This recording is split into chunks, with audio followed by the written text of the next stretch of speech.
নমস্কার, টুম্পা স্টাইল কিচেনে সকলকে স্বাগত। আজকে বানাবো পনির রেসিপি। তাই প্রথমেই মশলাটা পিষে নিচ্ছি। এখানে বড় সাইজের 2টো টমেটো দিয়েছি, আর কিছু কাজু বাদাম দিয়ে দিলাম, আর একটা লবঙ্গ, আর একটু দারচিনি দিয়ে দিলাম। এবার মশলাটা পিষে নেব। এদিকে পনিরগুলোকে ছোট ছোট করে কেটে নিতে হবে, তাই ছোট ছোট করে পনিরগুলোকে কেটে নিচ্ছি। পনিরগুলোকে খুব বড় করে কাটবো না, একটু ছোট ছোট করেই কেটে নেব। এই রেসিপিটা ঘরের সামান্য কিছু উপকরণ দিয়ে করা যায়, আর খুব সহজে রান্নাটা হয়ে যায়। ব্যাস, পনিরগুলো কাটা হয়ে গেছে, বাকিগুলো রেখে দেব। একটা বাটিতে তুলে নিচ্ছি। এবার কড়ায় তেল দিয়ে পনিরগুলো ভেজে নেব। একটু লালচে ভাব করে ভেজে নিতে হবে, খুব কড়া করে ভাজবো না, একেবারে হালকা লালচে করে ভেজে নেব।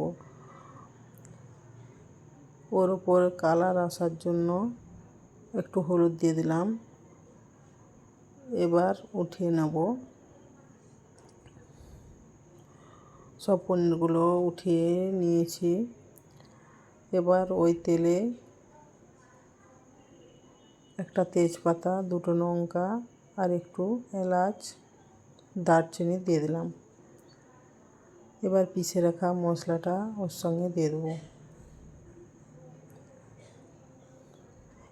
আঁচটা কমিয়ে রাখতে হবে যাতে মশলাটা পুড়ে না যায়। ভালোভাবে নেড়ে নেব। এই রান্নাটাতে বেশি কিছু মশলা লাগবে না, একটু গুঁড়ো লঙ্কা দিয়ে দিলাম। আবারও ভালোভাবে নেড়ে মশলাটাকে ভালোভাবে কষিয়ে নিতে হবে। কষানো হয়ে গেছে। এবার ছোটো বাটির 1 বাটি টক দই দিয়ে দিলাম। এখানে আঁচটা খুব কমে রাখতে হবে, নাহলে দই দেওয়া হয়েছে, মশলাটা কেটে যাবে। অল্প একটু জল দিয়ে দিলাম।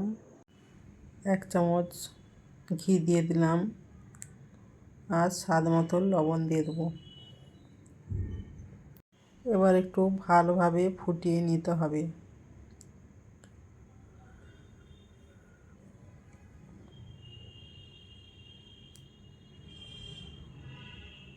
ব্যাস, এবার ফুটানো হয়ে গেছে। এবার পনির মশলাটা দিয়ে দেব, দিয়ে আবারও ভালোভাবে মিক্স করে নেব। স্বাদ ব্যালেন্সের জন্য অল্প একটু চিনি। এবার ভেজে রাখা পনিরগুলো এর ওপর দিয়ে দেব। এইগুলো ফ্রোজেন মটর, তাই এগুলো বেশি টাইম লাগবে না, এইগুলো দিয়ে দেব। এরপর ভালোভাবে 5 মিনিট ফুটিয়ে নিতে হবে। 5 মিনিট পর দেখুন কালারটাও খুব সুন্দর এসেছে, আর গ্রেভিও হয়েছে। যদি রেসিপিটা ভালো লাগে তাহলে লাইক, কমেন্ট, শেয়ার করবেন।